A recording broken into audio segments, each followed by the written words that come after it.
Hey everyone, I'm Lauren Khalil with Morning Chalk Up, and today, special guest, we have Sam Kwant with us. How's it going, Sam? Hey, it's going all right. It's going all right. How you doing? Pretty good. So we have you on today because we have some pretty big news that you want to announce. We're going to get into all of your training and how have you been, but first, you're getting back into the competitive competition season, and you just signed on with PUMA.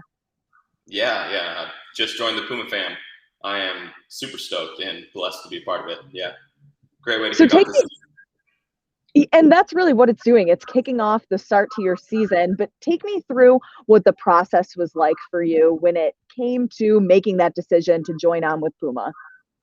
Yeah, actually, living in Boston, it's pretty cool because PUMA has headquarters there, and we just happen to know a couple people that like work for PUMA that was going to CrossFit New England. So I had my agent kind of get in contact with them, and we started kind of chatting back and forth, and we had a couple sit down meetings with them, and I kind of loved what they had going on and just how their company runs, and I really wanted to sign with them after having a couple chats with them. Was there one big thing that really solidified you saying, hey, this is a company that I want to work with moving forward? Just their family is really important to them. Kind of when they sign anybody or anyone that's in the PUMA, it's kind of the PUMA family, and I was all about that saying, and I loved it. Yeah, especially you're all about family. Your year and a half son, how's he doing? Oh, he's doing great. He's doing great. He's moving around. He's like a little toddler. He doesn't stop moving. It's fun. I think we need to make sure that PUMA gets a size shoe that he can fit in too, that you can rock matching ones together. Oh yeah. Oh, I've already looked into that. Yeah, got some on the way actually.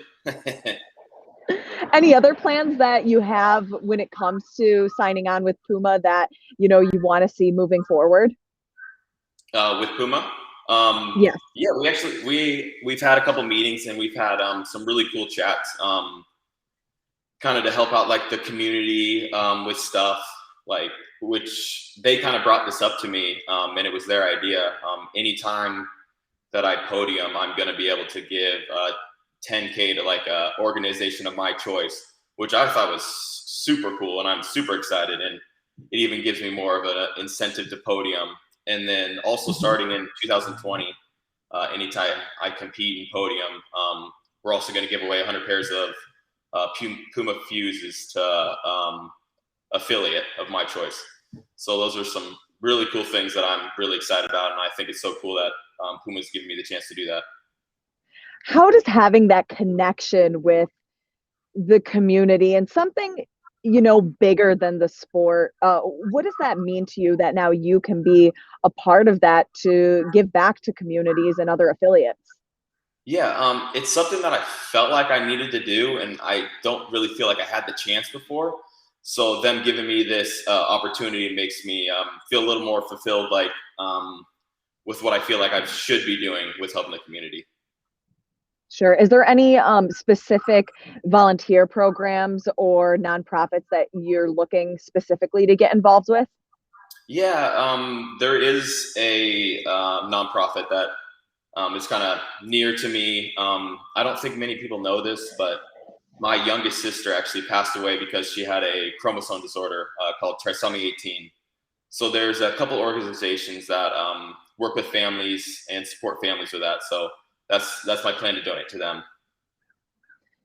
That's probably something that really inspires a lot of your why. Like, Yeah. we all ask ourselves, what is our why for doing something? Mm-hmm. How important is it to you to work with a company knowing that she's in your soul and she's helping inspire, making a difference? Oh yeah, I mean it's definitely huge. Yeah, yeah, it's big to me. Just like I've said a whole bunch of times, it's all about family. So that's what I'm doing it for the most part. And going into the season, the first time that we're going to see you return to the competitive field, you're just signing on with PUMA. But let's go back to MAC. Yeah. The last competition that we saw you at during the competitive season before your season ended. On your social media, you talked a lot about the chronic illness. Why don't you talk to me about how you've been dealing with that and what has been going on since that moment at Mac where you didn't qualify and you had all of these flare-ups and were not feeling great? Yeah, it kind of goes back. I moved to Boston in February, and ever since like summer started there, I was having issues with like during workouts, like my abdominals like would get super sore in the middle of a workout, and I would have like coughing fits right after, almost like asthma attacks, even though I've never had anything like that. And I kind of dealt with it. I definitely wasn't feeling good training, but I was still thought I would be fine. And I just kind of felt like my body was inflamed. And then the Tuesday before we left for Mac, I started getting like some hives on my arms, and I didn't really think anything of it because I've had those before, but it's been a long time.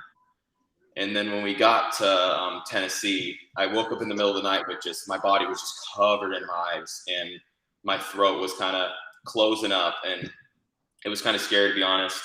I think that was like 1 a.m, and I almost went to my coach's hotel room just to ask him what we should do, but I kind of stayed awake for the rest of the night and waited it out, and then we went to urgent care the next morning and kind of got it dealt with a little bit. But I was kind of, throughout the competition, I was on and off with the hives and just feeling swollen, and obviously you guys could tell that I was not feeling 100%. But I honestly hate excuses, because during any competitions, anything, all CrossFitters know that competes, something always comes up. It's never perfect. So I kind of just tried to keep it to myself. I didn't know if I was going to keep it to myself the whole time, but I felt like everybody kind of needed to know about what was going on and why it happened. So that's why I kind of put it out there. So, but for now, since then, I've worked with one of my sponsors. Actually, he's I don't know why I can't think of the name of it, but a naturopathic doctor. Sorry. So we've ran a couple tests. We've kind of narrowed it down to that it's probably just an allergy that I got going on, like an outdoor allergy. Been trying to get into an allergy specialist, but it's been super hard to get into a specialist for some reason. Had a couple appointments and they've canceled on me because they're going on vacation or something like that. So I have appointments like lined up in the next month. So we'll get hopefully a couple more answers. So we're getting there, and I'm feeling pretty good. I kind of talked to my coaches down at Comp Train, and we decided that I'm going to move back to Washington, at least until Rogue. So I know my training will be fine here until then. So with that type of uncertainty, I mean, as you mentioned, like with CrossFit, there's always going to be different variables that are thrown at you. But when it comes to something so delicate as your health, and you haven't really even gotten a solution or answers, at least full answers that will help you, how do you even go about planning your season when you don't know if you're going to have these flare-ups again right before a competition? At this point, there's not much. I mean, I'm doing everything I can do for it, getting the appointments, and trying to be smart about it. So I haven't had a flare-up near like I've had at Mac, and that was the first flare-up I've had like that in like 10 years. So I don't know exactly what happened. Not having that plan, not planning on letting that happen again. And I think I should have answers by Rogue. So I'm honestly not too terribly worried about it. And training is going it's going to go great in Washington, because I know I don't have a problem here. So we're going to be good. Good. That's good moving forward. We're all excited to see you at Rogue. Since you had more of an extended season to prepare for the following season, what are some of the things that you've been doing to get back into training and make sure that you're ready by the time you come back when we see you at the Rogue Invitational at the end of the month?